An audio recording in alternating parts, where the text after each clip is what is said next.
था असिगे अनीदा बिष्णुपुर डिस्ट्रिक्ट की इथाई वेरेस की मनिंग लोकोलदा सेकेंड महा रेजिमेंट का कुंबी केंद्र की मैरापाइबी सिंगा मुक्नखिबगी थौदोक अदुगा मरी लेनना मैरापाइबी 12 दा एफआईआर पालकलिबा असि अथुबदा हंदोकदबनी हाइना हैरोक अपुनबा मैरापाइबी लुपना सिंदुना ngasi हैरोक पार्ट 2 बाजार दा वाकत खोंजंग चंगसिनख्रे ngasi gi wakat mifam aduga mari leinana hairok apunba Meira Paibi लुप की कन्वेनर थोकचोम संध्यारानी ना फोंदोरकपदा मैरापाइबी 12 दा एफआईआर पालकलिबा असि अकन ममोंगदा यानिंगदे मणिपुर लेंगाकना यामना चावना खेतनबा मिटेंग अमा अखोइगी मैरापाइबी सिंगदा येंगबिरिबा असिदा अखोइ मतौ करमना खांगदुना लेबा ngamgadoribano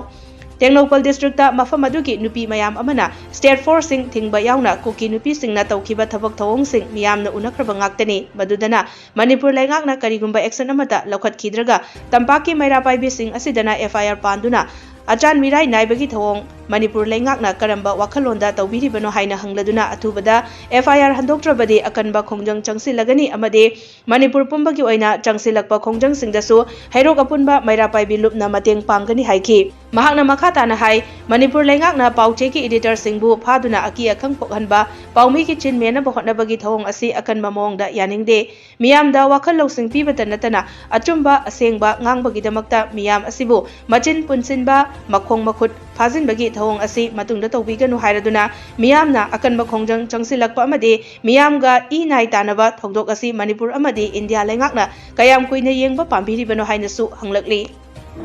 हैरोक मैरापाइबी अपुनबा लुपना फमजरिबा वाकत मिफम असे हौखिबा तांग अनिदा बिसेमपुर डिस्ट्रिक्ट की सागांग खुंदा लैबा इथाई लोकोंदा मैरापाइबी 12 की मथकता एफआईआर चलपबो अखोइ कसेना यानिंगदबा फोंदोकजरी हाबगी अखोइ हैरोक मैरापाइबी लुपना अकनबा कदेब तौजरी हाबसी आई मनपुर सरकार मथकता हाइजरी मरमदी असुक खेदबा असुक सावरे खेदबसी करम मैरापाइबी मनपुर थोलिबा इमा मैरापाइबी सिंग करम खांग लेबु नंगदरिबनो टेक्नोपल डिस्ट्रिक्ट ममांग इकोइ कोइद्री मैतै पुलिस कमांडो सिंगदा मनपुर की सिक्योरिटी सिंगदा अमदि सेंट्रल सिक्योरिटी सिंगदा कुकी नुपी सिंगदा तौखिबा एक्शन मियाम पुरा खंगरबा गातने अदुदना करिबा एक्शन त लखोपिद्रगा मनपुर की मैतै इमा इबेन सिंगसिदरा अखोइदा यानिंगदे हाबा उपसिदरा करम मखनगे एफआईआर समिना अखोइबा असुक्तिरा असा मिरा नाइबा तो खाइदाबा सिंबा वाखलो से करम मनपुर सरकार न सिंबा एक्शन जे लखतरा याबिरिबनो मसी याफम थोकते अखोइ हैरोक मैरापाइबी अपुनबलुमना मफक मसीगी दवक्ता हेना अतनबा खोंजंग चैसिबनि अमदि मियाम लोकलपा मैरापाइबी अपुनबल लोकलपा एक्शन खुरिमता अखोइ हैरोक की अपुनबा मैरापाइबी लुपनसु मते पांगजगनि हाना मसी yang pumda haijari sigi rena akhoi khabar gi editor ani phagna hena atanda riman lokthadana tawriba apimaligen action sing pansalai basi je sigi matakta su akhoi tasena kadem tawi akhoi yajaning de miyam gi I paw khudimak